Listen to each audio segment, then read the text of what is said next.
দেবী ধূমাবতী এত রহস্যময়ী কেন? ধূমাবতী হচ্ছেন সপ্তম মহাবিদ্যা, ধূমাবতী হচ্ছেন আরেকটি পথ। সাধারণত এরকম দেখা বিধবা, এবং তিনি দেখতেও অন্যান্য দেবীদের মতো নয়। যত যা যা বলছে কোনোটাই ভালো কথা নয়, মানে কোনো কালারফুল নয়। চঞ্চলা, তিনি স্থির হয়ে থাকতে পারেন না। রুষ্টা, সবসময় বিরক্ত হয়ে আছে। আমরা দেবতার মুখ প্রশান্ত দেখে প্রশান্ত হাসি খুশি। রুষ্টা, সবসময় খেতে আছেন। মহাবিদ্যা, মহাবিদ্যা মানে এমন মন্ত্র যা জগৎ সংসার থেকে আমাকে ত্রাণ করতে পারে।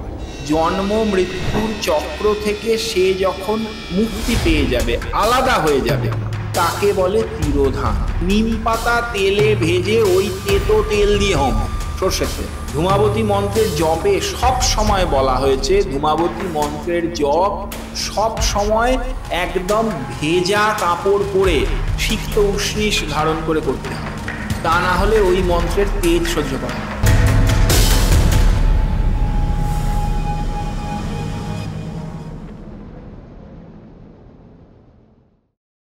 নমস্কার, মাইথোলজি বাই রেনেসার আরও একটা পডকাস্টে আপনাদের সবাইকে স্বাগত।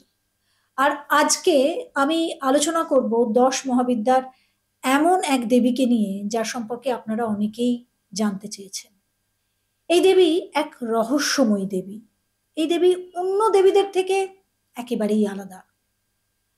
এই দেবীর সৌন্দর্য না, সেটা নেই। এই দেবীর আশীর্বাদ কি মৃত্যু ডেকে আনে? এই দেবীকে কেন সাধনা করা হয়? এই সমস্ত কিছুই শুধু রহস্য থেকে রহস্য বাড়িয়ে যায়। তিনি দেবী ধূমাবতী, যাকে নিয়ে আপনারা অনেকেই জানতে চেয়েছেন। আর তাই আজ 10 মহাবিদ্যার দেবী ধূমাবতীকে নিয়ে আমরা আলোচনা করব। আসলে এই আলোচনার করার জন্য আজকে আমার গেস্ট যিনি, ব্রহ্মানন্দজিকে আমরা স্বাগত জানাই। ব্রহ্মানন্দজি, স্বাগত।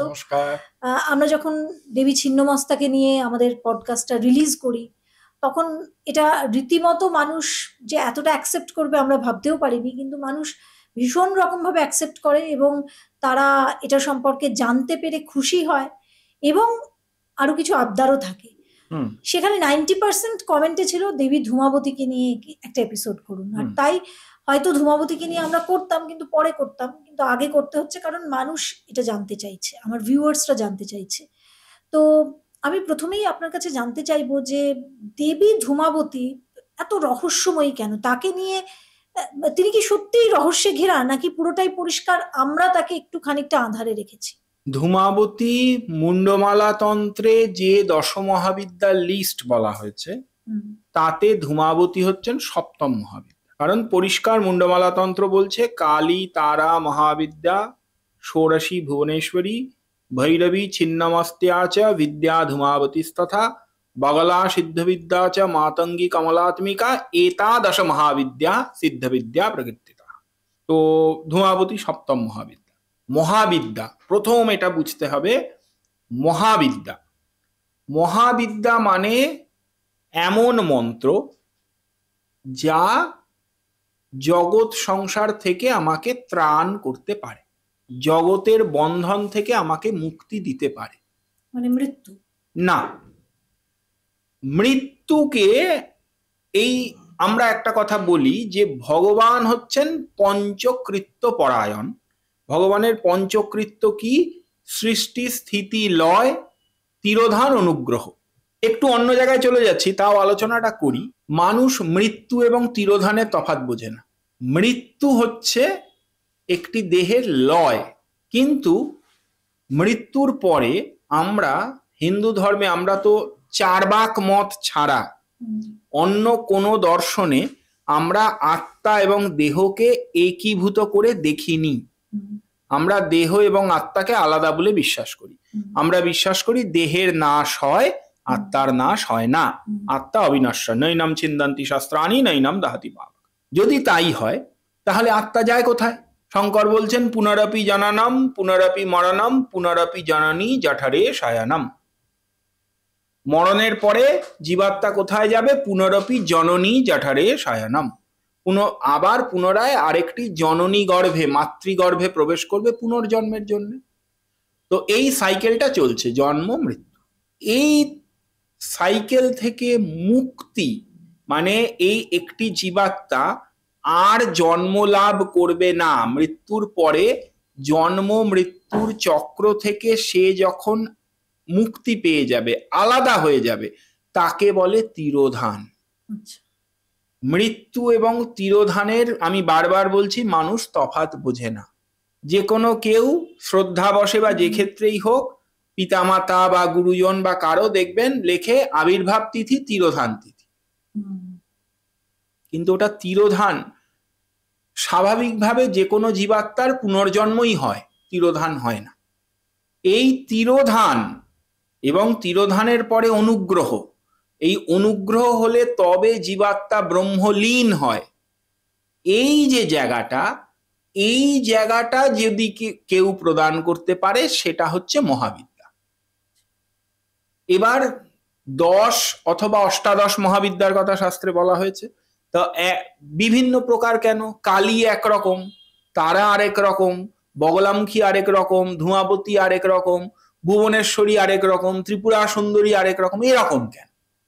আসলে এগুলো হচ্ছে বিভিন্ন পথ, বিভিন্ন ভাবে আমি ওই জায়গাটায় পৌঁছতে পারি। তো ধূমাবতী হচ্ছেন আরেকটি পথ।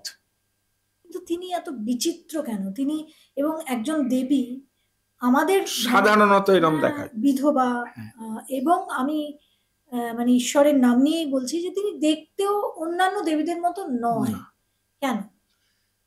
ধূমাবতীর ধ্যানেই দেখুন না, মানে আমরা বলতে ভয় পাচ্ছি, তো মানে কুৎসিত বলতে ভয় পাচ্ছি, সোজা কথা। ধ্যানেই বলছে বিবর্ণা চঞ্চলা রুষ্টা দীর্ঘা চ মলিনাম্বরা বিমুক্ত কুন্তলা রুক্ষা বিধবা বিরলদ্বিজা। যত যা যা বলছে কোনোটাই ভালো কথা নয়। বিবর্ণা তার মানে একদম ম্যাড়ম্যাড়ে, মানে কোনো কালারফুল নয়, পেল একদম। চঞ্চলা, তিনি স্থির হয়ে থাকতে পারেন না। রুষ্টা, সবসময় বিরক্ত হয়ে আছেন। আমরা দেবতার মুখ প্রশান্ত দেখে অভ্যস্ত, প্রশান্ত হাসি খুশি মুখ। রুষ্টা, সবসময় ক্ষেপে আছেন আর কি। মলিনাম্বরা, মানে জামা কাপড়, মানে কাপড় যেটা পরে আছেন ছিন্ন এবং মলিন। দেবতাকে কেউ মলিন বস্ত্র পরায়, ছিন্ন বস্ত্র পরায়? পরায় না। তিনি মলিনাম্বরা। তাহলে এই ধরনের দেবীর জন্ম কেন হলো? মানে কেন তিনি? দেখুন, মহাবিদ্যা, প্রথম কথা, মহাবিদ্যার জন্ম হয় না, তিনি তো জন্ম মৃত্যুর ঊর্ধ্বে, তার জন্ম মৃত্যু নেই। ব্যাপারটা হচ্ছে হ্যাঁ, মানে পরাম্বিকার প্রকাশ। পরাম্বিকার এরম ভয়ঙ্কর প্রকাশ কেন হলো? এর যে পৌরাণিক গল্প, পৌরাণিক গল্প হচ্ছে যে পার্বতী মহাদেবের পাশে বসে আছেন। পার্বতী এক সময় ক্ষুধায় কাতর হয়ে মহাদেবকে বলছেন, আমায় শীঘ্র খাদ্য প্রদান কর। মহাদেব তাতে কর্ণপাত করছেন না। তখন দেবী মহাদেবকে গ্রাস করলেন, মহাদেবকে গ্রাস করে নিলেন। মহাদেবকে গ্রাস করে নেওয়ায় কি হলো? তার পতি চলে গেল, তিনি পতিহীনা হলেন। সেই পতিহীনা রূপ হচ্ছে বিধবা। আচ্ছা, মহাদেবকে গ্রাস করে নেওয়ায় তার সমস্ত শ্রী চলে গেল, সেই জন্য তিনি বিবর্ণা মলিনাম্বরা এই সমস্ত হয়ে গেলেন। এরপরে কি হচ্ছে? তখন জগৎ সংসার বলছে যে ওরে বাবা, শিবহীন জগৎ চলবে কি করে? শিব তো জগতের আধার, শিবকে খেয়ে বসে আছো, শিবহীন জগৎ চলবে কি করে? তখন দেবী দেহ থেকে যখন আবার পুনরায় শিবকে নির্গত করছেন, তখন শিব ধোঁয়ার আকারে বেরিয়ে আসছেন দেবী অঙ্গ হতে। এই জন্যে দেবী ধূমাবতী, ধূম আকারে বেরিয়ে এসে মহাদেব আবার পুনর্গঠিত হচ্ছে। তো এইটা হচ্ছে রূপক একটি গল্প। যদি সেটা হয় তাহলে তো এই মানে ধ্বংস থেকে আবার সৃষ্টিরই পথ বেরোচ্ছে। হ্যাঁ, অবশ্যই। এবার বলি, এর কতগুলো তাত্ত্বিক জিনিস যখন আমি যাব, তখন কিন্তু ব্যাপারটা অন্যরকম হয়ে যাবে। একটি কথা আমি বারবার বলি যে পুরাণ ছদ্ম গল্পে তত্ত্ব কথা বলে। পুরাণের গল্পগুলোকে, এই যে মহাভারত বলা হয় না, যে ব্যাসদেব মহাভারত লেখার সময় গণেশকে বলেছিলেন যে আমি এমন করে বলবো যার মধ্যে ঘোরানো কথা থাকবে, কূট, ব্যাস কূট, তুমি মানে বুঝে লিখবে, মানে না বুঝলে লিখবে না। তো পুরাণগুলোও কিন্তু সেরকমই প্রায়, ছদ্ম গল্প দিয়ে তত্ত্ব কথা বিশ্লেষণ করা হয়। কেমন দেখুন, এবার ইনাকে এইখান থেকে আমি দেখছিলাম তো এরকম শিবকে খেয়ে ফেললেন, কিরকম একটা ভয়ঙ্কর ব্যাপার। এইবার যদি আমি এর অন্য তাত্ত্বিক অ্যাঙ্গেল ভাবি, শিবকে খেয়ে ফেলা মানে শিবকে আত্মস্থ করা। শিব তত্ত্ব যা ব্রহ্মতত্ত্বের সমকক্ষ, তাকে যদি আমি আত্মস্থ করে নিতে পারি তাহলেই আমি ব্রহ্মময় বা ব্রহ্মময়ী দেবী। তখন তিনি ব্রহ্মময়ী, তিনি আর শিবরূপ ব্রহ্ম বা শিব এবং শিবা। একটি কথা দর্শন বলে যে প্রকৃতি এবং ব্রহ্ম, পুরুষ প্রকৃতি, শিব শিবা চনকাকার। চনকাকার মানে কি? ছোলা, একটি ছোলার দানা।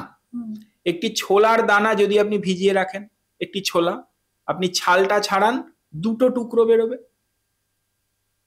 এই যে চনকাকার অভিন্ন হয়ে আছে, এই চনকাকার উদাহরণ দিয়েছে শিবশক্তি হচ্ছেন এই রকম। শিবশক্তি ভিন্ন, আবার শিবশক্তি অভিন্ন, এক এবং অভিন্ন।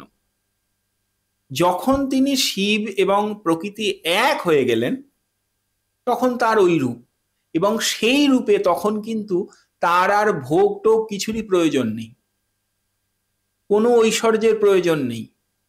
যিনি শিবতত্ত্বকে জেনে গেছেন তার কাছে কিন্তু ভালো কাপড় ছেঁড়া কাপড়ের কোনো তফাৎ নেই, তার কাছে শ্মশান আর রাজগৃহের কোনো তফাৎ নেই, তার কাছে কিন্তু ওই পলান্ন এবং ভিক্ষান্ন তাতে কোনো তফাৎ নেই, সবই তার কাছে সমান। একজন অঘরীর এইরকম অবস্থা হবে। ফলে ওই রকম উপাসকই ধূমাবতীর উপাসনা করার উপযুক্ত, যার কাছে জগৎ সংসারের কোনো কামনা বাসনা নেই, এক ব্রহ্ম ভিন্ন, তিনি ধূমাবতীর উপাসনা করার যোগ্য।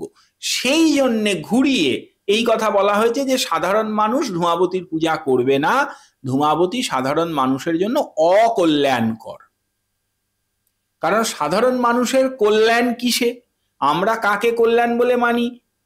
টাকা পয়সা, বাড়ি গাড়ি, পুত্র পৌত্র আদি, মানে ধনে জনে পূর্ণ সংসার, তাকে কল্যাণ বলে মানি আমরা। তো তিনি তো তার উল্টো পথে হাঁটছেন। কিন্তু এমন তো শোনা যায় যে অনেক প্রভাবশালী ব্যক্তি তারা নাকি ধূমাবতীর পূজা করে। এটা হচ্ছে ফর প্রোটেকশন। এইবার বলি, এটা তো তত্ত্ব হল।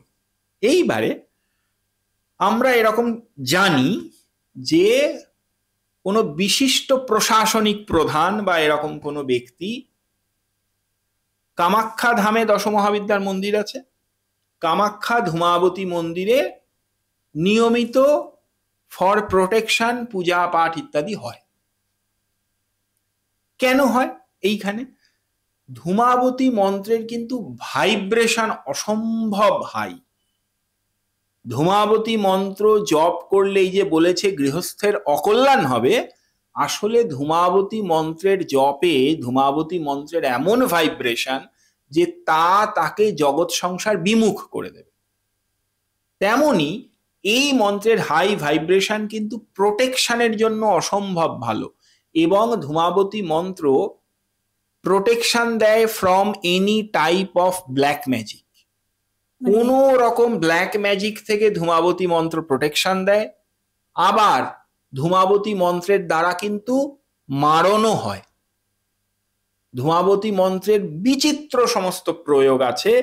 শ্মশানজাত ধূত্রা ফুল, শ্মশানের ঝুল, হ্যাঁ, এই সমস্ত নানা রকম দ্রব্য আছে, সবকিছু বলা উচিত না, এরম নানা রকম দ্রব্য আছে যে সমস্ত জিনিসপত্র ব্যবহার করে শত্রু নাম দ্বারা প্রয়োগ করলে শত্রুর মৃত্যু হয়, এমনও প্রয়োগ আছে। হ্যাঁ, ঘি দ্বারা আমরা হোম দেখে অভ্যস্ত, কটু তৈল দ্বারা হোম করতে বলা হয়েছে, অর্থাৎ নিম পাতা তেলে ভেজে ওই তেতো তেল দিয়ে হোম হবে, সর্ষের তেল, কটু সরিষা তৈল। তো এই সমস্ত সব উৎকট প্রয়োগও আছে। ধূমাবতী মন্ত্রের এফেক্টটা অত্যন্ত তাড়াতাড়ি, এবং যারা জানেন তারা জানেন ধূমাবতীর মন্ত্র খুব ছোট এবং সোজা। তাই হ্যাঁ, ধূমাবতী মন্ত্রের জপে সব সময় বলা হয়েছে ধূমাবতী মন্ত্রের জপ সব সময় একদম ভেজা কাপড় পরে এবং মাথায় ভেজা কাপড় বা গামছা চাপা দিয়ে বসে, মানে ভেজা সিক্ত উষ্ণিস ধারণ করে করতে হয়, তা না হলে ওই মন্ত্রের তেজ সহ্য করা যায়। এবং সেটা আমার মনে হয় নিজে নিজে এভাবে করা একদমই না, একদম না। খুব নির্দিষ্ট ব্যক্তি, প্রপারলি ট্রেন্ড এবং guided by his or her, মানে একটা রিলিজিয়াস গুরু, যিনি পরম্পরাভুক্ত রিলিজিয়াস একজন টিচার, তার গাইডেন্সে করা উচিত, তা না হলে বিপদ হবে। তো ভয়ঙ্কর একটা ঘটনা অবশ্যই বললেন। ধূমাবতী একদমই সাধারণ গম্য নন, এবং আপনি বলছেন শখেরও নন। আমাদের রাজ্যে এরকম প্রশাসনিক প্রভাবশালী ব্যক্তিরা আছেন, আছেন, যারা জানেন তারা বুঝতে পারবেন সংকেতে আছেন। আমরা বিতর্কে আর যাব না, আমরা একেবারে ধর্মের আলোচনাতেই চলে আসবো।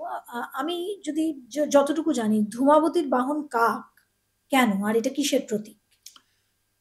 ধূমাবতীর বাহন কাক, আবার ধূমাবতীর বাহন রথ। এবার কোথাও কোথাও বলা হয়েছে কাক রথ টানছে, আবার কোথাও কোথাও বলা হয়েছে কাকধ্বজ রথ, কাকধ্বজ রথারূঢ়া, কাকধ্বজ রথ। আবার এমনও কোনো কোনো মূর্তি পাওয়া যায় যেখানে দেবী কাকের পিঠে বসে আছেন। তো এই যে কাক, এই কাক তো প্রকৃতপক্ষে মৃত্যুর প্রতীক। আবার কাক আবর্জনা পরিষ্কার করার প্রতীক, মনের সমস্ত ময়লা পরিষ্কার করে, এবং মনের ময়লা পরিষ্কার না হলে কারো মনে ত্যাগ বা তিতিক্ষা জন্মায় না। ফলে মনের ময়লা পরিষ্কার করবে তার বাহন, তার ওই জায়গাতেই তিনি বসবেন, তা না হলে তিনি বসবেন না, বা তাকে আবাহন করেও লাভ নেই, বিপদ হবে। কি ভয়ঙ্কর। মা ধূমাবতীর যে অরাটা, মানে অরা আমরা বলবো না, মানে এটা এটা একটা অশুভ বার্তা ছড়িয়ে পড়ে, অনেকে ভয় পায়, এক ভয়ঙ্করী দেবী। আবার তার, আপনি এক্ষুনি বলছিলেন যে তার তেজ সহ্য করা যায় না, তিনি এতটাই রাগী বা কুপিতা হন।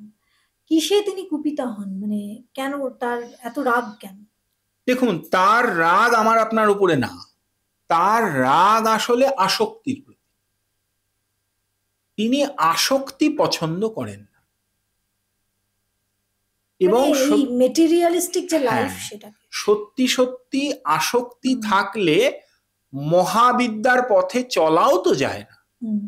এই জন্য কিন্তু দেখবেন, যদি মূর্তিগুলো দেখেন, ধূমাবতী মূর্তিটাই সবচেয়ে এজেড, এবং ধূমাবতীর আরেকটি নাম কিন্তু জ্যেষ্ঠা, অর্থাৎ ধূমাবতী সবার থেকে বড়, জ্যেষ্ঠা। কোথাও কোথাও ধূমাবতীকে, এই জ্যেষ্ঠা দেবীকে, ধূমাবতী নামটা নেই কিন্তু জ্যেষ্ঠা দেবীকে কোথাও কোথাও লক্ষ্মীর অগ্রজাও বলা হয়েছে। তো সেই দিক থেকে, সব দিক থেকেই দেখলে তিনি কিন্তু আগেই আসছেন, সবার আগে জ্যেষ্ঠা, অগ্রে আসছেন তিনি। তো তিনি অগ্রে এসে করছেনটা কি? তিনি অগ্রে এসে সব ময়লা পরিষ্কার করে দিচ্ছেন। সব আমরা কি করি, প্রচুর লতা পাতা জমেছে, ঝাড় দিয়ে এক জায়গায় জমা করে আগুন ধরি। দেখবেন ময়লাওয়ালারা ময়লা পরিষ্কার করে, প্রচুর লতা পাতা ঝাড় দিয়ে এনে আগুন ধরি, এটাই তিনি ধোঁয়া বেরোলো, প্রচুর ধোঁয়া বেরোলো, জায়গা পরিষ্কার হয়ে গেল। তো তিনি প্র্যাকটিক্যালি তাই করেন, মনের সব ময়লা আবর্জনা এক জায়গায় এনে জ্বালিয়ে পুড়িয়ে শেষ করে দেন। সেটা প্রথমে আমাদের ভালো লাগে না, সমস্ত আসক্তিকে ঝেঁটিয়ে বিদায় করেন। সেই জন্য এটা ওই যে কুলোর বাতাস দিয়ে বিদায় করেন, হাতে কুলো নিয়ে, সূর্প হস্ত্যা। তো সূর্প, আবার এটাও বলি, কোন কোন জায়গায় এই সূর্প শব্দকে সর্পও বলা হয়েছে, সর্পহস্তা। এরকম ছবি আমি দেখেছি যে হাতে সাপ নিয়ে বসে আছেন। ওই যে বললাম দেবীর মারণেও প্রয়োগ আছে, তখন কিন্তু সর্পহস্তা ধ্যান করা হয়। তো এরকম বেশ কিছু বিধিবিধান আছে, খুব মানে বিধিবিধানগুলো গুপ্ত খুবই, তো আছে। তাকে শূন্যের দেবী বলা হয় কেন? তিনি তো একদম শূন্য করে দেন, সব শূন্য করে দেন, কিচ্ছু থাকবে না, সব শূন্য। তবেই তো ব্রহ্মকে অনুভব করবো। এবার যদি দুজন দেবীর মধ্যে আমরা মানে আপনাকে বেছে নিতে বলি যে কে সব থেকে বেশি ভয়ঙ্কর দেবী বা ভয়ঙ্করী, ধূমাবতী না ছিন্নমস্তা? দেখুন, ছিন্নমস্তাকে আমার নিজের দৃষ্টিতে বলছি, আমার খুব একটা ভয়ঙ্করী বলে মনে হয় না। আমার মনে হয় ছিন্নমস্তা বেশিভাবে যোগ মার্গ এবং সুষুম্না কাণ্ডযুক্ত যে যোগ, মানে কুণ্ডলিনী যোগ, তারই প্রতীক। সেই দিক থেকে বরং মোর তীব্র হচ্ছেন ধূমাবতী, তিনি তীব্রা। মা ধূমাবতীর মন্দির আমরা এখানে কি তেমন ভাবে দেখি? কোথায় আছে? দুটি মন্দির আমি জানি। একটি মন্দির হচ্ছে দাতিয়া। কোথায় এটা? দাতিয়া মধ্যপ্রদেশ। দাতিয়ায় ধূমাবতীর একটি মন্দির আছে, দাতিয়া মহারাজ প্রতিষ্ঠা করেছিলেন। আরেকটি ধূমাবতী মন্দির বেনারসে আছে। আচ্ছা, এই দুটোর খবর আমি জানি। গুপ্ত মন্দির থাকলে জানি না, কিন্তু এই দুটোর খবর জানি। ধূমাবতীর মন্দির বেশিরভাগই কি শ্মশান সংলগ্ন, এটা কি সত্যি? ধূমাবতীর পূজার উপকরণের অনেক কিছুই শ্মশানের বস্তু। যেমন ধূমাবতীর প্রিয় ফুল কি? শ্মশানে ফুটেছে এমন ধূত্র। তো ওই যে বললাম, ধূমাবতীর একটি প্রয়োগে শ্মশানের ঝুল প্রয়োজন হয়। আপনি ভাবুন, শ্মশানে তা আবার ঝুল। হ্যাঁ, তো এই সমস্ত জিনিসপত্র লাগে। তো সেই জন্য শ্মশানের সঙ্গে ধূমাবতীর যোগ আছে। তারও আমি বলি, এবার এরও দুটো লেভেল আছে। আমাদের ধর্মে কিন্তু সব কিছুর একটা স্থূল একটা সূক্ষ্ম আছে, এটা বুঝতে হবে। স্থূল শ্মশান মানে শ্মশান যেখানে মানুষকে পোড়ানো হয়, আর সূক্ষ্ম শ্মশান কি?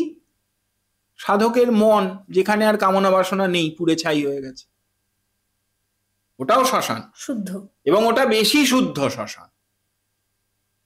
ওই শ্মশানে পৌঁছনোই কিন্তু লক্ষ্য সবার। হ্যাঁ, ওই শ্মশানেই পৌঁছতে হবে। বাইরের শ্মশানটা হচ্ছে সিঁড়ি, উপলক্ষ, আর লক্ষ্য হচ্ছে হৃদয় মাঝে শ্মশান। আলটিমেট দেবীকে ওখানেই প্রতিষ্ঠা করতে হবে। তাকে অভাবের মা কেন বলা হয়? তার চেহারার মধ্যে তো অভাব প্রকট। হাতে কুলোয় আবার চাল নেই। রথে বসে আছেন, রথের একটা চাকা ভাঙা, একটা চাকা গোটা, একটা চাকা ভাঙা। কাপড় পরে আছেন ছেঁড়া, বিরলদ্দিজা, দাঁত ভাঙা, চুলগুলো এমনি ঝুলছে।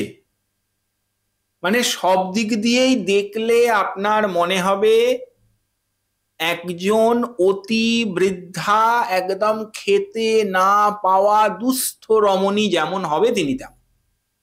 এটা কি কোনো জায়গা থেকে, মানে আমি জানি না, আমি এটার ক্ল্যারিটি আপনার কাছেই চাইবো, এটা কি কোনো জায়গা থেকে আমাদের সমাজে তো বিভিন্ন স্তরের মানুষকে এক একটা সম্মান, যেমন নারীর সম্মান আমাদের ধর্মে রয়েছে, শাস্ত্রে রয়েছে, পশুদের সম্মান রয়েছে, ঠিক তেমনি এই বৈধর্ব বা বিধবা যারা হয়ে যায়, একটা সময় আমাদের সমাজে তাদেরকে অনেকটা দূরে সরিয়ে রাখা হতো। এখন সমাজ এগিয়েছে, তাহলে তাদেরও কি সেই সম্মানটা দেওয়ার জন্যই এই দেবীর? নিশ্চয়ই। দেবীর এমন একটা রূপ মানে দেখানো তো হয়েছে যে এই রূপের মধ্যেও মহাশক্তির প্রকাশ আছে। মানে এরাও ফেলে দেওয়ার জিনিস, ফেলে দেওয়ার কেউই নয়, ফেলে দেওয়ার কেউই নয়। এটা তো খুব সত্যি কথা। দেখুন, এই রকম পরিস্থিতি, আমি যদি এবার দেবীকে একজন মানবী ভাবি, এই রকম একজন ব্যক্তি, তার কাছে আপনি কি পেতে পারেন বলুন তো? এক্সপিরিয়েন্স। তিনি জীবনকে দেখেছেন এবং বুঝেছেন, মানে একেবারে বাংলা ভাষায় হাড়ে হাড়ে টের পেয়েছেন। সেই শিক্ষা তিনিই দিতে পারবেন। তো ফলে এইগুলো ভীষণ ভীষণ জরুরি। মানে এই সমস্ত আসপেক্ট গুলো, আমাদের ধর্ম কিন্তু সমস্ত রকম আসপেক্ট গুলোকে নিয়ে চর্চা করেছে, একমুখী নয়। দেবতা মানেই খালি সুন্দরী, সুন্দর ভীষণ গয়নাগাটি পরে আছেন তা নয়। বিষ্ণু অসংখ্য গয়না পরে আছেন। বিষ্ণু প্রচুর বৈকুণ্ঠে ওই রকম শয্যায় তাকে আমরা কল্পনা করছি। সঙ্গে তো মহাদেবকেও কল্পনা করছি ছাই মেখে, জটা বানিয়ে, বাঘছাল পরে বসে আছে। তেমন এখানে আমরা মহালক্ষ্মীকে কল্পনা করছি ঐশ্বর্যমণ্ডিতা, সেই সঙ্গে ধূমাবতীকেও কল্পনা করছি এবং বলছি লক্ষ্মীর জ্যেষ্ঠা। ধূমাবতীর পুজো কি কোনো অল্প বয়সী মেয়ে করতে পারে, নাকি এটা মানে জীবনের একেবারে সায়ান্নে গিয়ে এই পুজো করতে হয়? আমি প্রথমে বলে দিই যে যার মনে ত্যাগ তিতিক্ষা জন্মে গেছে সে যে কোনো বয়সে করতে পারে, কিন্তু তার মনে প্রকৃতই ত্যাগ তিতিক্ষা জন্মাতে হবে। এইখানে বলি বৈরাগ্য জন্মাতে হবে, প্রকৃত বৈরাগ্য, মর্কট বৈরাগ্য নয়। আমরা কিন্তু মর্কট বৈরাগ্য এবং প্রকৃত বৈরাগ্যে তফাৎ করতে পারি না। কিরকম? শাস্ত্র একদম পরিষ্কার বলেছে, ভোজনান্তে মৈথুনান্তে। একজন ব্যক্তি খুব খেতে ভালোবাসেন, তাকে আপনি প্রচুর খাইয়ে দিয়েছেন, তার 5 মিনিট বাদে তাকে আরেকবার খেতে বসাতে চাইলে তিনি তখন আর বলবেন এখন থাক পরে। এটা কি তার খাবার প্রতি বৈরাগ্য? না, পেট ভরে আছে, তখন অপারগতা। তো এই রকম শ্মশানে, মৈথুনান্তেটার আমি আলোচনা করছি না, শ্মশানে যে কোনো মানুষ, পাড়ার অতিরিক্ত মানে অত্যন্ত মেটেরিয়ালিস্টিক, ভীষণ বড় ব্যবসাদার, ভীষণ বড় সুদখোর একজন লোক শ্মশানে কাউকে, পাড়া প্রতিবেশী কাউকে নিয়ে দাহ করতে গেছে, সেই লোকটা সেখানে দাঁড়িয়ে বলবে জীবনের আর কি আছে, এই তো শেষ পর্যন্ত তো এই চুল্লিতেই ঢুকে যেতে হবে, বলবে। ফিরে এসে আবার সুদের হিসেব করবে। কিন্তু তাৎক্ষণিকভাবে একটা শ্মশান বৈরাগ্য তৈরি হয়েছিল। এগুলো হচ্ছে ওই স্থানের এফেক্ট। সত্যিই হয়, মানুষের মনে কিন্তু শ্মশানে গেলে একটু অন্য ভাব জাগে, তো আসে। কিন্তু এই মর্কট বৈরাগ্য যদি তৈরি হয় সেটা আমরা স্থায়ী করতে পারি না। প্রকৃত বৈরাগ্য যদি কারো তৈরি হয় তার কোনো বয়সের বাধা নেই, তিনি করুন না, 11 বছরের মেয়ে হোক না, 16 বছরের মেয়ে হোক না, যদি এরম কোনো মেয়ে থাকে যার 16 বছর বয়সে প্রকৃত বৈরাগ্য জীবনে এসে গেছে, তার ধূমাবতী পুজো করলে কোনো অসুবিধা নেই। কিন্তু 16 বছর বয়সে ধূমাবতী মন্ত্রে দীক্ষা নিয়ে 18 বছর বয়সে বয়ফ্রেন্ড জোগাড় করলে প্রবলেম আছে। তিনি মানে মোক্ষদাত্রী, নাকি তিনি ধন সম্পদেরও দেবী, মানে সেটাও দেন, তার কাছে কেউ ধন সম্পত্তিও চাইতে পারে? একজন মধ্যপ্রদেশের খুব পরিচিত ধূমাবতী উপাসক, তার সঙ্গে আমার কথাবার্তা হয়েছিল, তার অভিজ্ঞতা বা তার অনুভব সেটা বলি।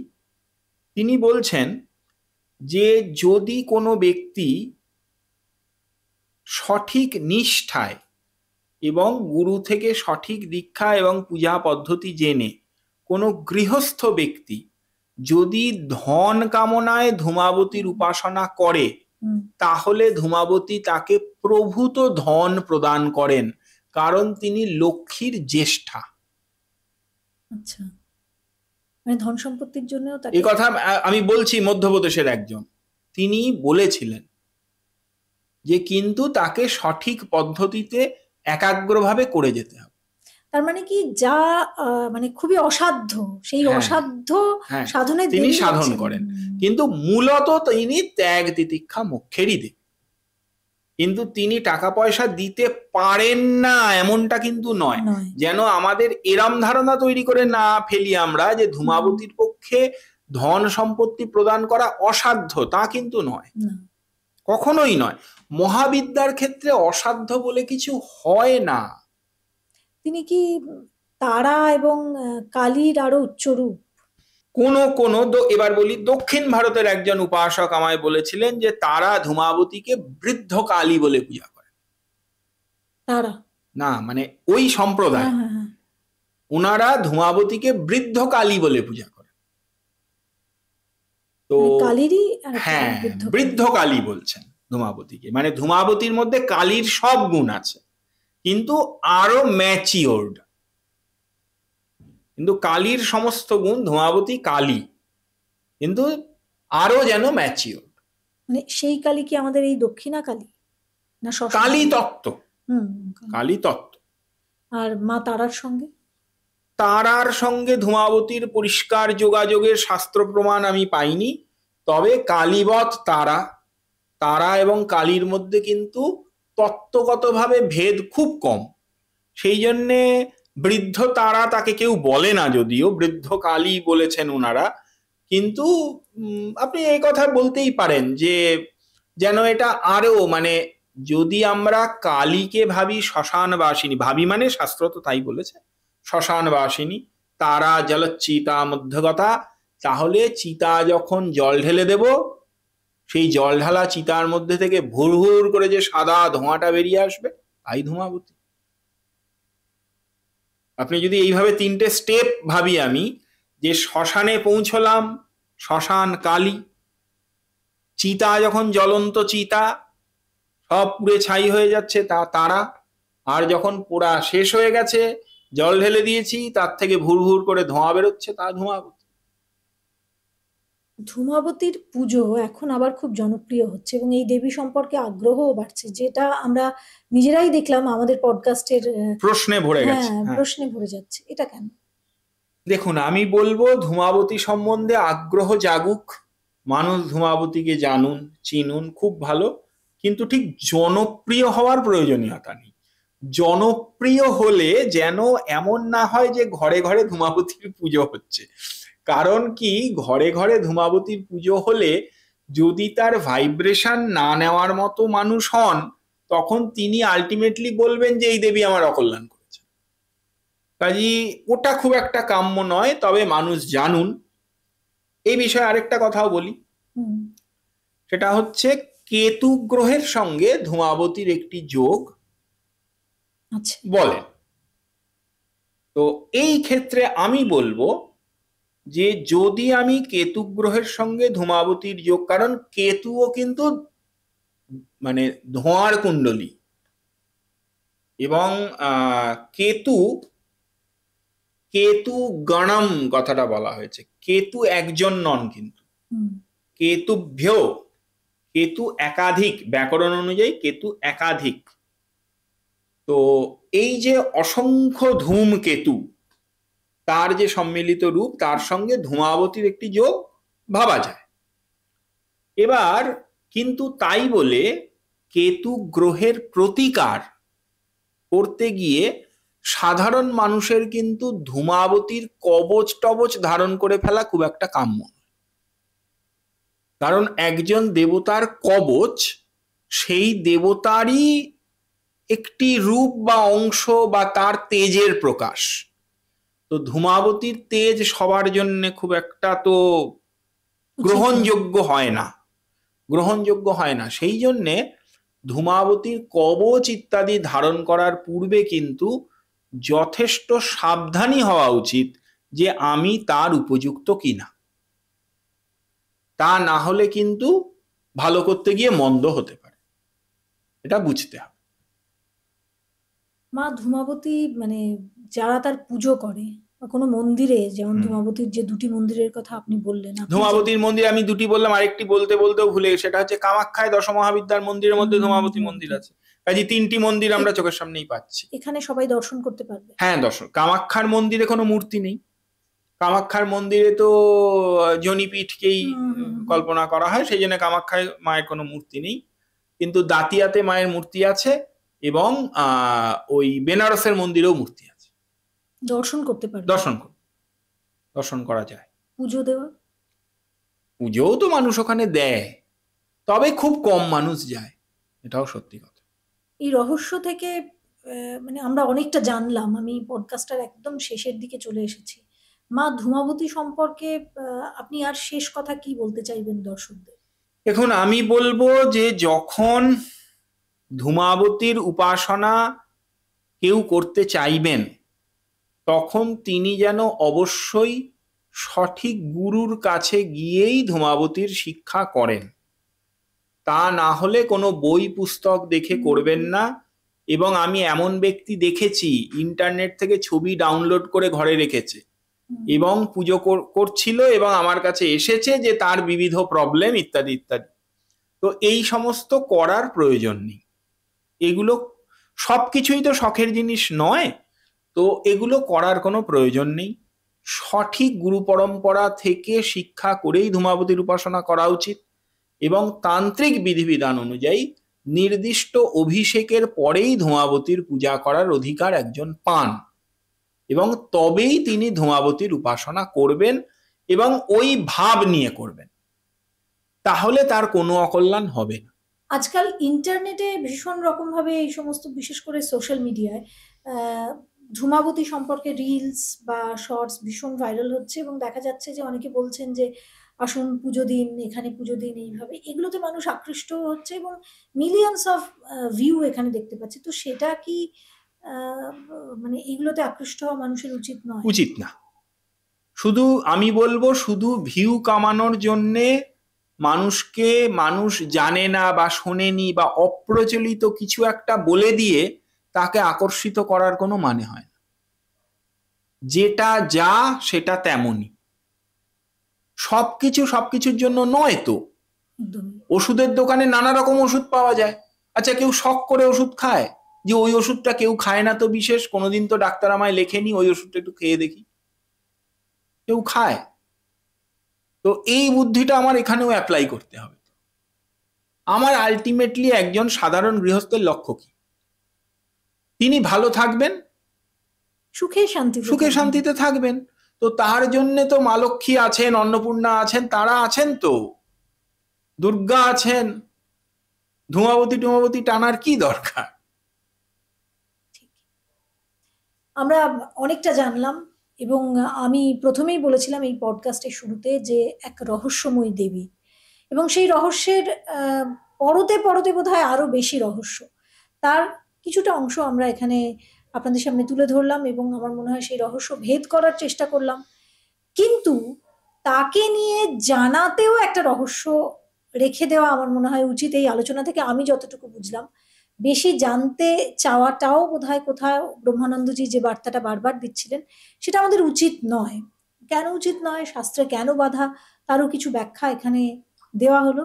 সুতরাং আমাদের যতটা জানা দরকার, যতটা বোঝা আমাদের জন্য ভালো, সেটাই এই চ্যানেলের মাধ্যমে আপনারা যারা প্রশ্ন করেছিলেন তাদের জন্য, যারা জানতে চেয়েছিলেন তাদের জন্য এই পডকাস্টটায় আমি নিয়ে এলাম। যদি ভালো লাগে এই পডকাস্টটা, অবশ্যই একটা লাইক, কমেন্ট আর শেয়ার করতে ভুলবেন না। কমেন্টে আর কি দেখতে চান সেটাও জানাতে ভুলবেন না। আর সবশেষে বলি, চ্যানেলটা সাবস্ক্রাইব করে নেবেন। সবাই ভালো থাকবেন। আরো একটা নতুন পডকাস্ট নিয়ে দেখা হচ্ছে খুব শীঘ্রই।